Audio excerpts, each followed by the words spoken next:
তাইলে আপনি কেন এই ধরনের বিভ্রান্তকর প্রশ্ন করছেন?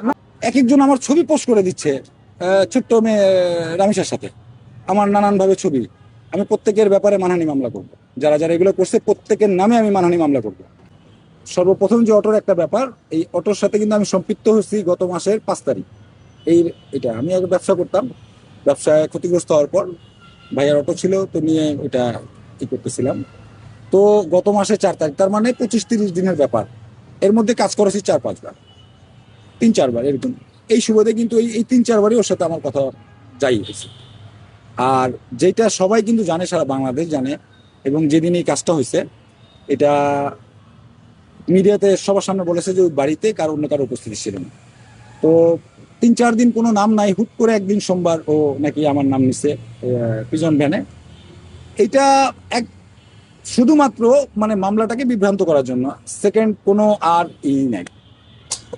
নাইলে 164 এসে কোনো কিছুই বলেনি, অন্য কারো কোনো আলামত পাওয়া যায়নি। হ্যাঁ, তো হুট করে 3-4 দিন পর ও কারাগার থেকে ফিরেই আমার নাম নিল।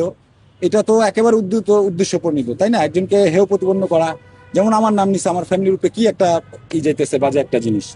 আর আমি যদি এই ধরনের কোনো কাজের সাথে সম্পৃক্ত থাকতাম, আপনার কি এসে আমাকে বাসায় পাইতেন? আমি আপনাদেরকে আনসার করলাম। আপনার কি আমি কোথায় আপনারা আসছেন, যে কোথায় পাইছেন আমাকে? আপনার বাসায় আছে? বাসায় আছে। আরো যারা আসছে কিন্তু কথা আমি ওনাদের সাথে কথা বলতে চাইনি, কারণ আমি আশায় ছিলাম যে প্রশাসনের দিক থেকে কেউ আসুক। এক একজন আমার ছবি পোস্ট করে দিচ্ছে, ছোট্ট মেয়ে রামিসার সাথে আমার নানান ভাবে ছবি। আমি প্রত্যেকের ব্যাপারে মানহানি মামলা করব। যারা যারা এগুলো করছে প্রত্যেকের নামে আমি মানহানি মামলা করব। এবং এই বাড়ির মালিক, আমি বলতে চাই যে ওনারা বাইরে থাকে বা যেখানেই থাকুক, একজন মানুষকে যে ভাড়া দেয়, সে তো আপনারা পরে পাইছেন যে সে কি ধরনের লোক। তার ওয়াইফে কিন্তু যেদিন হয়েছে, তার ওয়াইফে কিন্তু একটা বর্ণনা দিচ্ছে, পাড়া প্রতিবেশী বর্ণনা দিচ্ছে, তার ওয়াইফে সে নির্যাতন করতো। আমাকে যে এভাবে এত বড় একটা ক্ষতিগ্রস্ত করা হলো, আমি একজন জবলেস মানুষ, এখন আমাকে কে জব দিবে বলেন আপনি? হুট করে আপনি ঘুম থেকে উঠলেন, দেখতেন আপনার ছবি একজন মেয়ের সাথে, আপনি এইভাবে যদি আপনাদের দিয়ে দিত, আপনারা কি করতেন? আমি তো হতভম্ব যে এগুলা ও এই মামলাকে অন্য খাতে প্রবাহিত করার জন্য বা একটু দীর্ঘায়িত করার জন্য, হয়তোবা তার লয়ার হতে পারে, কারাগার থেকে হতে পারে। হ্যাঁ, বা আমি কয়েকবার ধমক দিছি তারে কাজ করাতে গিয়া, যে ও অন্য কাজ করতেছে, এই আমার টাকা করো, সে সুবাদে দিতে পারে। এটা মানে তবে এটা পুরো বাংলাদেশ জানে যে আসলে সে মামলাটাকে অন্য খাতে প্রবাহিত করার জন্য এটা করা হয়েছে, শুধুমাত্র এটা, আর অন্য কোনো কিছুই না। আর ওর সাথে যে আমার এরকম না ওঠা বসা, আমি আমি অটো নিচেই হলে গিয়া আজকে ক তারিখ, 5 তারিখ বা 4 তারিখ, তো আমি নিছি গত মাসে 5 তারিখে। এর মধ্যে কাজকে আমি ডেলি করাইছি না ঘর থেকে, 3-4 বার হতে পারে। তো এই এই 3-4 দিনই আমার লোক ওর কথা কবেন যে আমার কাজ করবো, আদার্স আর কিছুই না। এটা সম্পূর্ণ আমার নামে মিথ্যা এবং বানোয়াট একটা ই করা হয়েছে। এবং আমার এই যে বাসায় আমি থাকি, এই বাসার লোকদেরকে জিজ্ঞেস করতে পারেন, যেদিন এই হত্যা হয়েছে উত্তর পর যদি এরকম কোনো কিছু থাকতো, তাহলে আমি এলাকা থাকতাম না। ফর এক্সাম্পল, যে কেউ, আমি কিন্তু প্রত্যেকটা দিন হাঁটছি। আপনি জানতে পারেন আমার বাড়ি যারা আছে, পাড়া প্রতিবেশী, আমি যে বাড়িতে ছিলাম কিনা এটাও জানতে পারেন, তাদের কাছ থেকে আপনারা ইনকোয়ারি করতে পারেন। না না, আমি নিজে যোগাযোগ করতে চাইছি। আমি যেদিন প্রথম এটা হয়, আমি 2টা বাজে একবার, 11:30 যখন বললো, তখন একবার নিচে নামছি, চা খেলাম। যে আসলে কি, অনেকে তো দেখেন না ফেক, এআই এর যুগ এখন, তাই না? হুট করে দিয়ে দিতে পারে। তো আসলে পরে না দেখলাম দিছে এরকম কি।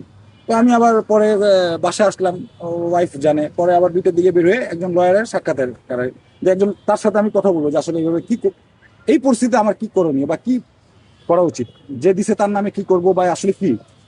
তো পরে যখন যোগাযোগ করতে চাইলাম অনেকের সাথে, যে সবাই একটা বুঝেনি তো এই ধরনের সিচুয়েশন হলে কি হয়, যে এই তোমার ছবি দিছে, এই সেই নানান মানে ভাবে একটা ই। তো আমি পরে বাসায় এসে ঠিক করে বাসায় চলে আসছি, আর কারোর সাথে কোনো যোগাযোগই করিনি। আমি নিজেই চাচ্ছিলাম, আর প্রশাসনের থেকে কোনো কিছুই বলেনি। আমি নিজেই চাচ্ছিলাম যে প্রশাসন আসলে না আমি বলবো কিছু, যে হ্যাঁ ওকে চলেন বা করেন, যে কোনো কিছুই করতে পারেন। আমি বাসায় কোনো এভিডেন্স লাগবে, আমার কোনো ফিঙ্গারপ্রিন্ট লাগবে, কি লাগবে, আমি সবসময় বাসায় ছিলাম। যে আসলে আমার একটা প্রশ্ন ছিল। আর প্রশ্নটা দ্বিতীয় কথা, কোর্টে আমি খবর দেখতেছিলাম যে কোর্ট থেকে কিছু বলে কিনা, যে হ্যাঁ তাকে হাজির করা হোক, ওয়েল আমি করবো, বাট এই ধরনের কোনো কিছুই বলতেছে না।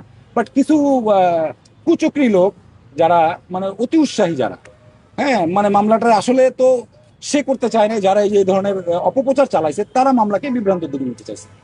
আদম সন্তান, হ্যাঁ। তো আপনি জার্নালিস্ট, আপনার সাথে কি আপনার এলাকায় 2-1 জনের সাথে কোনোদিন তর্কাতর্কি হয়নি? হয়েছে কিনা আপনি আনসার দেন। হয়েছে তো স্বাভাবিক, আমি এলাকার ছেলে, কোনোদিন না কোনোদিন হতে হয়ে যেতেও পারে, ধমক দিতে পারি বা কথা বলতে পারি, যার গ্যারেজ। হ্যাঁ, তো একদিন দেখা গেলো যে আমি যাকে দিছি গাড়ি চালাতে সে রাতে আসছে, বা আমি একদিন নিজে চালাচ্ছি, একটু লেট হয়ে গেছে, সেক্ষেত্রে ওরে বাসা থেকে ডাকে, আমি চাবি খুলে খুলছি, সেটা তার ইগোতে লাগতেও পারে। বা ওই যে আমার গাড়ির কাজ করাইছি, আরেক গাড়ি কাজ করছে, ধমক দিয়ে উঠাই নিয়েছে যে এটা আগে করে দেয়, এগুলাও হতে পারে। বা তবে এগুলা এত ছোট ব্যাপার নিয়ে আমার মনে হয় না যে আমার নামটা এইভাবে সে বলবে। তো আমার যতদূর ধারণা সে কারাগার থেকে কেউ তাকে শিখিয়ে দিছে, নাহলে তার লয়ার তাকে শিখিয়ে দিছে। এছাড়া এত বড় একটা বিষয়ের সাথে হুট করে কোনো জানা নাই আমার ই নাই, ফট করে একটা নাম নিয়ে নিবে, তো ওইখান থেকেই হতে পারে, আমার এটাই বেশি ডাউট। ওই দিন রাতে ওকে একবার আমি ওই দিন রাতে একবার, ওকে না, ওর মালিকের যে গ্যারেজ, ওকে একবার ফোন দিছি, ওকে, যে আমার গাড়ি আসছে, গ্যারেজ লেগে গেছে। তারপরে কিন্তু ওকেও ফোন দিছে একবার, এটা কিন্তু লাস্ট কল তখন পাইছিল, আমার লাস্ট কল। তো হ্যাঁ, ওকে কিন্তু কল দিছিলাম, বাট সে ধরেনি। ওকে, তো পরে আমি গাড়ি আরেক গ্যারেজে রাখছি। হ্যাঁ, মানে ওই যে গ্যারেজ লেগে গেছে এই জন্য। আর ওই এর পরের থেকেই আর এই যে ওই কাজ কখনোই না, ইম্পসিবল। ও কয়তলা থাকে বিলিভ আমি সেটাও জানি না, যে ও কয় ফ্লোরে থাকে আমি সেটাও জানি না, যে কয় তালায় সে থাকে। ওই যে আমার ছবিটা ইউজ করাতে এভাবে ছড়াই গেছে। আচ্ছা, বলছে 2 লাখ টাকা দিছে, যার 2 লক্ষ টাকা আছে সে কি অটো নিয়ে বের হবে পেটের দায়ে বলেন? যার 2 লাখ টাকা থাকে সে অটো নিয়ে বের হয়, একজন স্থানীয় মানুষ? আপনার কি তাই মনে হয়? আপনি একজন জার্নালিস্ট হয়ে এই প্রশ্ন কিভাবে থাকতে করলেন? পারে কারণ আমি কি বললাম? আপনি আমার জায়গায় চেঞ্জ করেন লাইভেই, আপনি বসেন, আমি আপনাকে প্রশ্ন করলে মানুষ এটা আপনার প্রতি আরো বেশি বিলিভ করবে এই কথা, রাইট? তো মানুষের চেহারা দেখে দেখে আপনি 10 জন 10 রকম কথা বলবে, রাইট?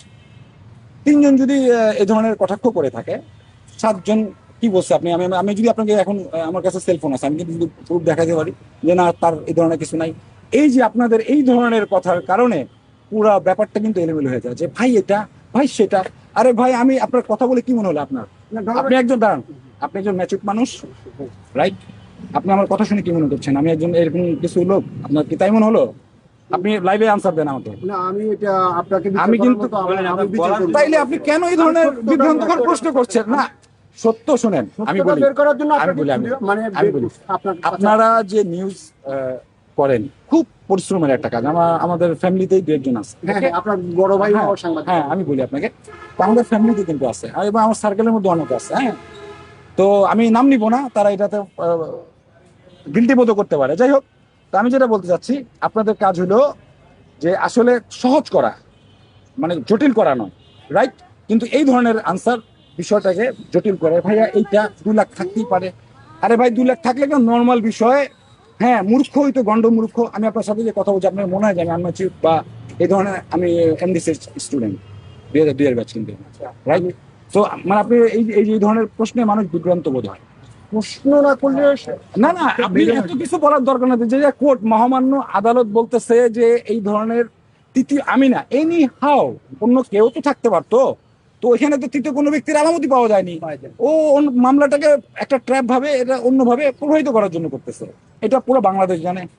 আর যারা ওই যে বিভ্রান্ত করছে, তারা টিআরপির জন্য 2টা লাইক এবং কমেন্ট এবং শেয়ারের জন্য করছে। আমি প্রত্যেকের বিরুদ্ধে মামলা করবো। আমি কিন্তু স্ক্রিনশট নিয়ে রাখছি, যারা যারা আমার ছবি মিস ইউজ করছে, আমি কিন্তু প্রত্যেকের স্ক্রিনশট নিয়ে রাখছি, এবং আমি এটা খুব দ্রুত করবো। আমি ফাইন্যান্স ভাবে কিন্তু একটু জানেনি আপনারা, হ্যাঁ, নাহলে কিন্তু আমি খুব রিসেন্ট পদক্ষেপ গেলে নিতাম, কারণ এক জায়গায় যেতে হলেও কিন্তু একটা টাকার প্রয়োজন, একটা লয়ার ধরতে হলে একটা বিষয় কাজ করে। নাহলে আমি কিন্তু খুব আর্লি করতাম এটা। থানার থেকে আমি নিজেই ওনার আছে, দেখবেন আপনি, অনেকগুলো ঢুকেন, ওসি সাহেবের সাথে কথা বলেছে যে এই ধরনের কিছু, না এই ধরনের কোনো কিছু না, ও মামলাকে অন্য ভাবে নিচ্ছে, আমরা তদন্ত মহামান্য আদালত বললে করবো।